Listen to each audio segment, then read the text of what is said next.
Hello বন্ধুরা, creation and ক্রিয়েটিভিটিতে তোমাদের সবাইকে স্বাগত। আজকে আমি একটা খুব মুখরোচক আর সবার প্রিয় চিংড়ি মাছ দিয়ে লাউ রান্না করব। তো তার জন্য আমি 200 গ্রাম মতো চিংড়ি মাছকে ভালো করে কেটে ধুয়ে পরিষ্কার করে রেখে দিয়েছি। আর তার সাথে রেখে নিয়েছি পেঁয়াজ, কাঁচা লঙ্কা আর টমেটো কেটে নিয়েছি। আর আমি লাউটাকে ভালো করে কেটে ধুয়ে জল ঝরিয়ে রেখে দিয়েছি। এবার আমি কড়াইতে তেল দিয়ে দিলাম। অল্প তেলে রান্না করি আমি, সেই জন্য অল্প তেলই দেবো। তোমরা বেশি তেলে খেলে বেশি তেল দেবে। এবার আগে আমি পেঁয়াজ আর কাঁচা লঙ্কাগুলো দিয়ে দিচ্ছি।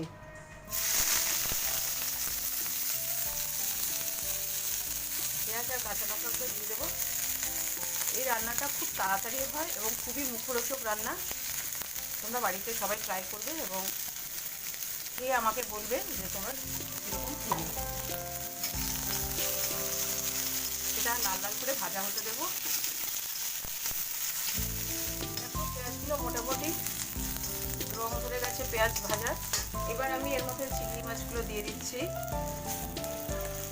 চিংড়ি মাছগুলোকে আমি নুন হলুদ মাখিয়ে রেখে দিয়েছিলাম। এবার চিংড়ি মাছগুলো দিয়ে দিলাম। চিংড়ি মাছটা একটু ভাজা ভাজা, হালকা ভাজা ভাজা হলে তারপর আমি এর মধ্যে লাউটা দিয়ে দেবো। চিংড়ি মাছগুলো মোটামুটি ভাজা হয়ে গেছে। এবার আমি এর মধ্যে টমেটোটা দিয়ে দিচ্ছি। বন্ধুরা, টমেটোটা না আমার নিজের গাছের টমেটো, তো বুঝতেই পারছো কেমন টমেটোটা হবে। টমেটোটা গলে যাবে আস্তে আস্তে। এইবার আমি এর মধ্যে আস্তে আস্তে করে লাউগুলো ছেড়ে দেবো।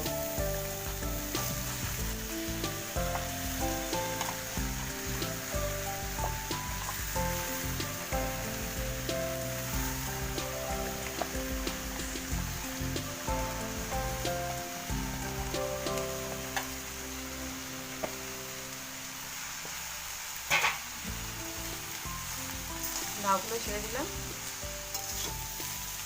এবার লাউটা নাড়াচাড়া করে এর মধ্যে আমি দিয়ে দেবো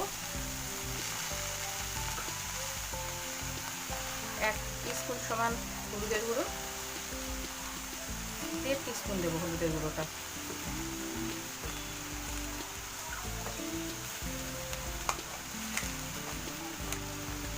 দিয়ে দেবো 2 টিস্পুন জিরের গুঁড়ো।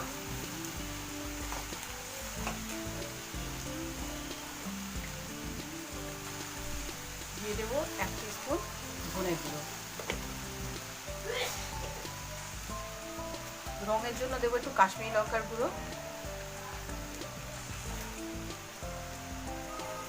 দিয়ে দেবো স্বাদ মতো নুন।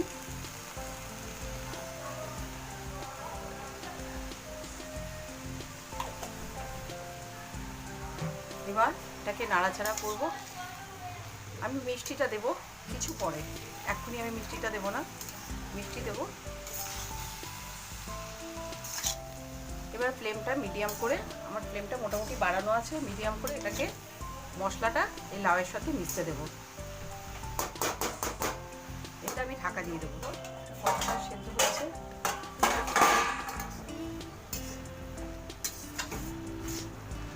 লাউটা মোটামুটি সেদ্ধ হয়েই এসছে। দেখো টমেটোগুলো দেখেছো গলে গেছে। নিজের গাছের টমেটো দেখো পুরো গলে গেছে। লাউটাও সেদ্ধ হয়ে এসছে। এবার এর মধ্যে আমি স্বাদ মতো একটু মিষ্টি মিষ্টি না হলে ভালো লাগে না, তাই একটু চিনি দেবো।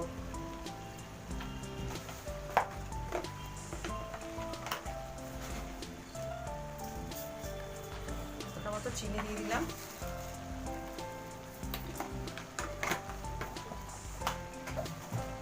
চিনিটা একটু মিশতে দেবো ভালো করে।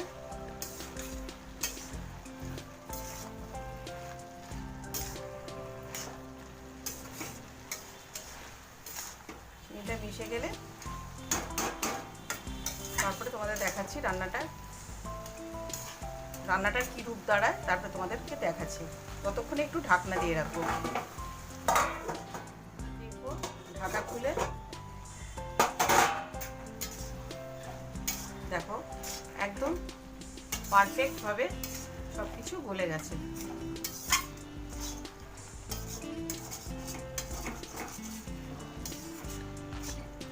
এবার এখানে আমি যেটা মেশাবো এটা অপশনাল, তোমরা মেশাতেও পারো নাও মেশাতে পারো, কিন্তু মেশালে খেতে অনেক ভালো হবে। এটা হচ্ছে কাসুরি মেথি, আমি একটু ওপর থেকে ছড়িয়ে দিলাম।